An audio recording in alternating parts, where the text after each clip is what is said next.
Anna Mamalaki, welcome to the Human Capital Innovations Podcast. Glad to be with you, John. It is a pleasure to be with you. You're joining us from the Bay Area. I'm south of Salt Lake City in Utah. Today, we're going to be talking about people management and performance management, and really an approach to people management that will allow us to maximize the potential of our people, enhance their performance, and help everyone to drive higher levels of success. As we get started, I wanted to share a brief bio for Anna and give her a chance to share anything else about herself with the audience that she would like. Anna Mamalaki is a seasoned organizational design, transformation, and people operations consultant out of the Bay Area. Anna, anything else you would like to highlight for the audience before we dive on in? Well, I believe that I've been in so many changes within organizations, and that is the thing that characterizes me and combines the workforce strategy experience, and that makes it a little bit useful, especially in our era. Yeah, for sure. Excellent. All right, so let's dive on into the conversation today, starting with just an acknowledgement that we are living in messy times. Things are complicated, nuanced, complex, messy. Obviously, the COVID pandemic threw a lot of wrenches in the works for a lot of organizations, for a lot of teams, for a lot of work design. But we're dealing with economic challenges. We're dealing with social upheavals. There's global conflicts. There's all these things going on, and I don't really foresee the rate and pace of change slowing anytime soon. I think we're in it. We're going to continue to have to figure out how to navigate amidst these messy, choppy waters. So in this environment, what is your approach toward, as you think about just effectiveness and efficiencies within organizations amidst uncertainty, amidst the messiness and the complexity? Well, I would like to say that at these times, organizations really need to reframe, reconfigure, and redesign things. But first of all, really reframe. They really need to see the big picture, how we would really optimize the work so that the combination of humans doing some tasks while automation will be doing others will be done. They really need to see how they can revisit the way that they operate. Yeah, we do. We need to revisit a lot of assumptions about the world of work, about how jobs are designed, about what organizational structures look like, hierarchies, flat organizations, spans of control, teams, self-directed teams, like all these things are all things that have to be reevaluated. We have to challenge our assumptions about what has worked in the past and what would work in the future. We need to be thinking carefully about work design in terms of distributed work, remote and hybrid work. All of these things contribute to the complexity and the messiness we're facing. And then add on top of that, disruptive technologies, artificial intelligence, generative AI, that is going to disrupt a lot of industries and a lot of jobs. It's great for efficiency. Like when I think about enhancing performance and my effectiveness and efficiency as an individual performer, if I can leverage technological tools and if I can leverage AI, whether it's in the creation of a video or editing a video or editing audio or creating copy that can be utilized for various purposes or whatever. There's like so many different ways to utilize generative AI. And if I can lean into that and learn how to leverage it, obviously it's going to enhance my performance. It's going to enhance my efficiencies and effectiveness, but it also has huge implications for the workforce. It has huge implications for members of my team. It has implications for how we interact with each other. All of this needs to be considered carefully.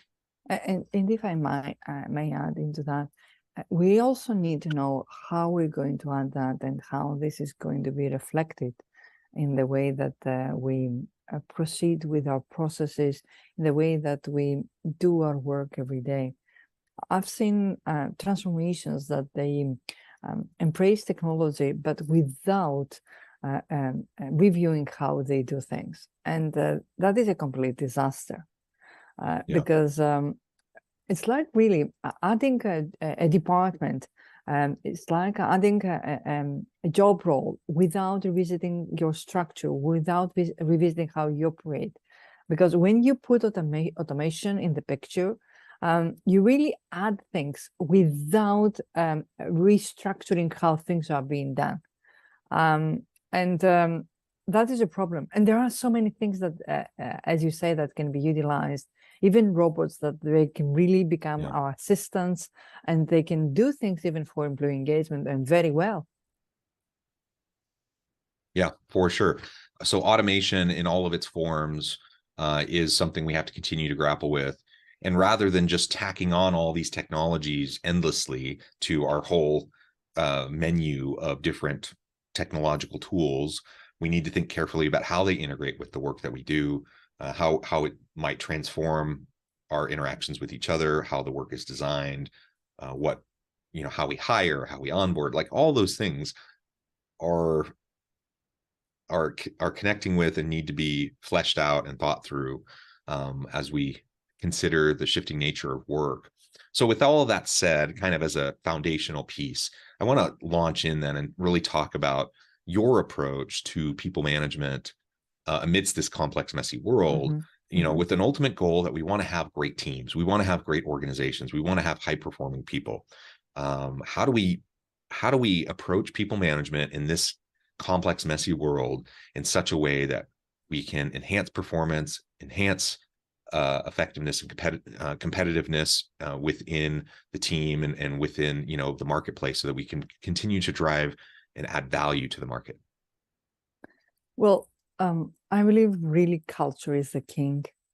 With that, I mean a culture that has the adaptability, ensures really quick adaptability to the people, an environment that people can really flourish, learn, and grow. And these things, we don't find them that easy, and it's even more difficult when you have them to preserve them. I know that, saying that it is important to create an environment of trust, it might sound like a cliche, but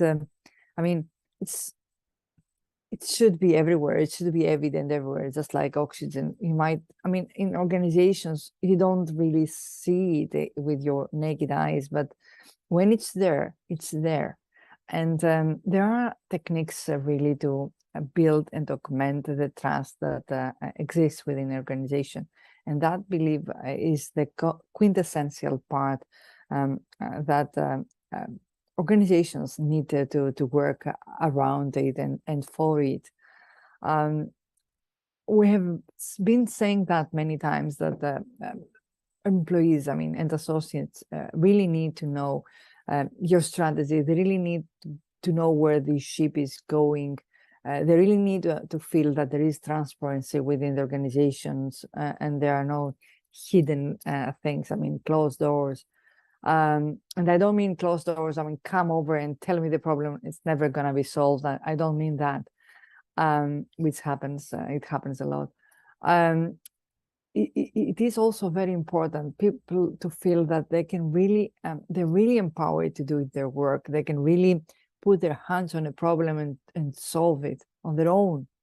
That they can really go further and beyond the things that they do. Is there really clarity on the content of their work? Is there clarity on what success looks like in their work? These are things that can create trust. These are things that they can create a good culture. Also, and that is something that a lot of times it's really not having the attention that it should have. Do really employees have to work around policies, technology tools, and work procedures to get things done? Because even if you have the best reward system, the best offices, wonderful conditions, wonderful managers, all these things are happening, but really doing your work is bothersome. So these are things that we don't think often. Also, what are really the relationships over there within the work environment? Do people have this camaraderie? Do they really create relationships that they can rely upon, even in their life outside of work? What is the kind of feeling that an employee has when they join the company? So are these things being monitored? Do the organization do something about it? And they can do things for all of this in a structured and monitored way. Yeah, well, and let's note, I mean, in terms of performance metrics, we have KPIs and OKRs. Every organization has some form of metrics that they utilize to evaluate the performance of people.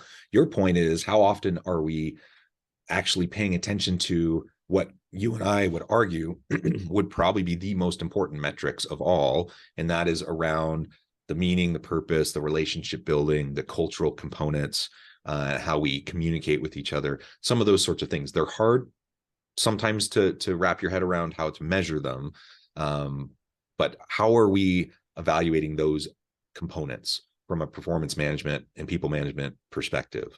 Or are we just saying, it's hard to measure, so we're just going to only focus on these other, OKRs, and then all of a sudden you end up, you create a culture around what you measure.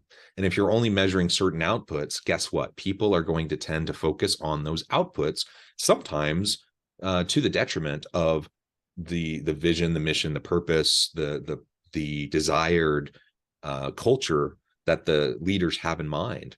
I think this happens all the time within organizations. Leaders want a psychologically safe, healthy work environment. They want people to work together in teams and collaborate effectively. They want a culture of innovation and inclusion and all the things, like all the good things. I think most leaders want all of those things, but then they focus on what I would argue would be the wrong things that then divert people's attention away to things that don't necessarily matter as much. Now, are key performance indicators important? Sure. Do you need sales and revenue and you need to be competitive in all those areas? Absolutely.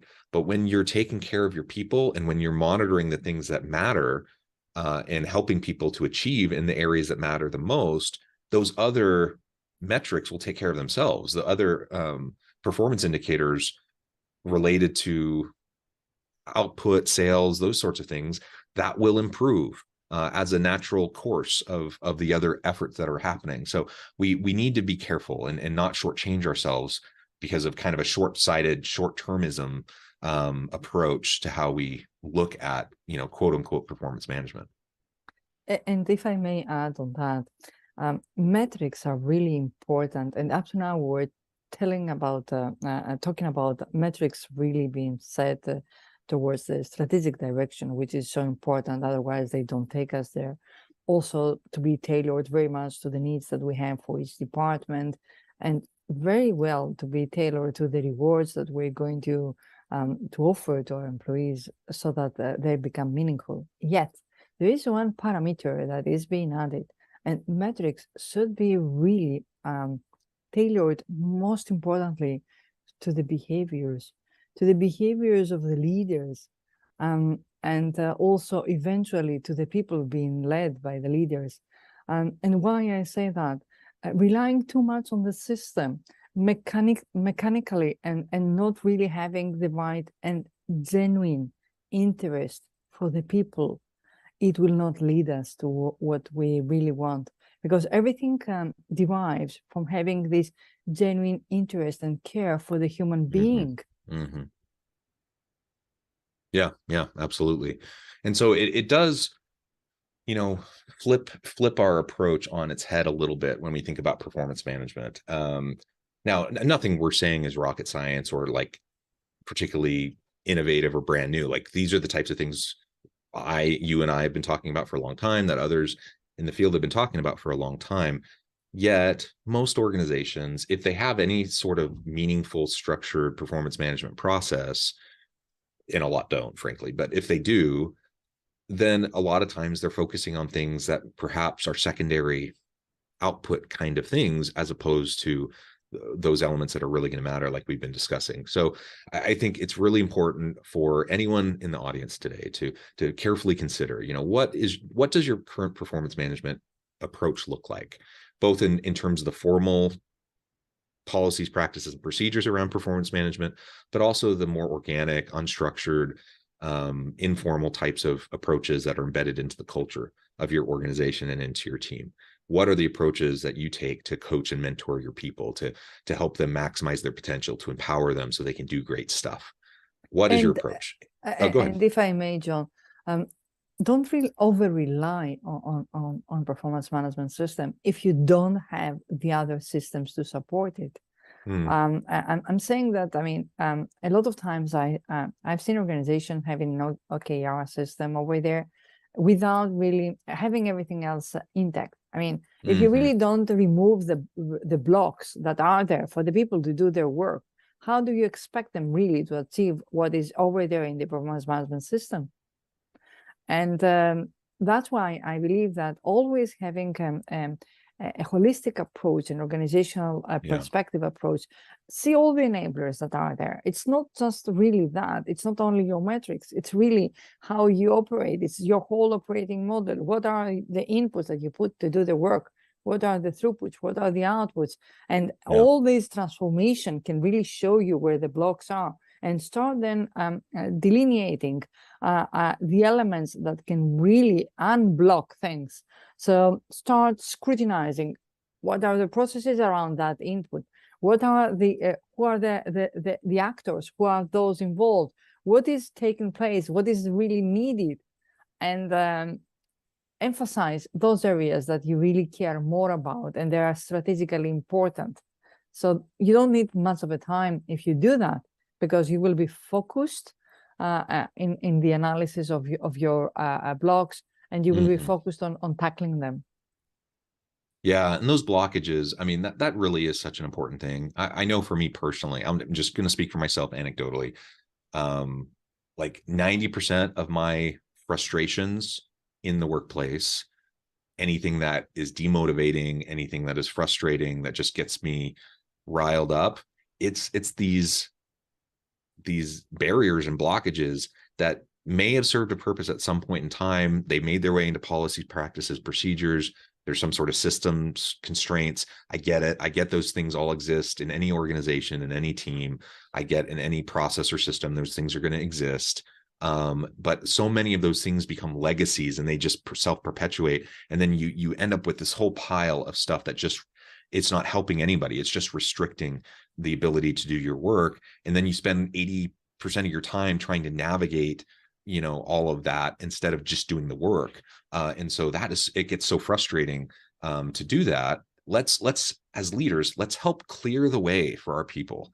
If you want to increase productivity of your team, one of the best things you can do is clear the path, get all that rubble out of the way, get all the blockages out of the way so that they can just do what they do best. You'll immediately see performance increases and productivity increases that are very significant just through that alone. And people will be less frustrated because of just the natural frustrations that come about because of those types of things. And in order really to have the perfect recipe over there, because what we described is the catastrophe recipe. I mean, you hire a talent and you really diminish its value by throwing the talent into a system that does not work. That is the perfect way to diminish the value of a talent. So a good recipe is really providing the conditions that you're just describing and adding really the path that the talent needs in order to grow. Because all these wonderful things, a wonderful work environment, a good performance management system, processes that really work, an operating model that it is meaningful will not mean anything to any talent if there is not an open path for that to grow and flourish. Because it's not what I know today. That's what an employee or associate thinks. It's what I will know tomorrow and how this will be useful to me and my career.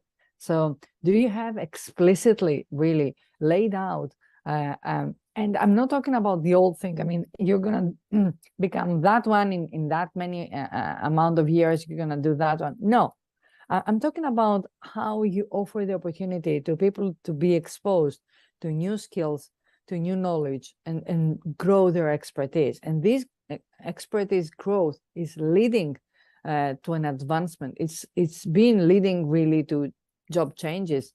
It's leading to job growth. That needs to be explicit and laid out for the employees from day, not one, -10. So yes, yes, and that's why I advise that when you start really the requisition process, and you start really, and you made the offer letter. So the work of onboarding starts at that day. You onboard the person by the day that accepted the work. You start offering opportunities for knowledge and skills from that day. And when they come over to fulfill the role, they already have a very good idea, and they're already hooked with the company and what they will be doing. Yeah, you make some really, really great points. And I love the -10 comment when we're onboarding people. So often we aren't even ready when they come in person. They show up to the office and you're not ready to give them a good experience and to onboard them effectively. And the reality is you need to start way sooner than that to help people have a good experience. So all really, really good points. Anna, this has just been a great conversation. I know at the time I'm going to need to let you go here in a few minutes, but before we wrap things up for today, I just wanted to give you a chance to share with the audience how they can connect with you, find out more about your work, and then give us the final word on the topic for today. Well, first of all, people can connect with me on LinkedIn. They can find my name. My first name is Anna. My last name is Mamalaki. And that is, I believe, one of the best ways to find me. There is a website as well, but I mean, LinkedIn is ubiquitous everywhere. So I would like very much to play emphasis on not just really care about how we can improve things, but how we can holistically improve things, think the big picture, see the employee as a system on its own, and then combine that system with your organizational system and find the connecting points, integrate the human nature, and do it in an automated way. That is the winning attitude. Yeah, well said. Holistic, systematic approaches. Yes. Always super important. This has been a fascinating conversation, Anna. Thank you so much. I encourage the audience to reach out, get connected, find out more about what Anna can do for you. And as always, I hope everyone can stay healthy and safe, that you can find meaning and purpose at work each and every day. And I hope you all have a great week.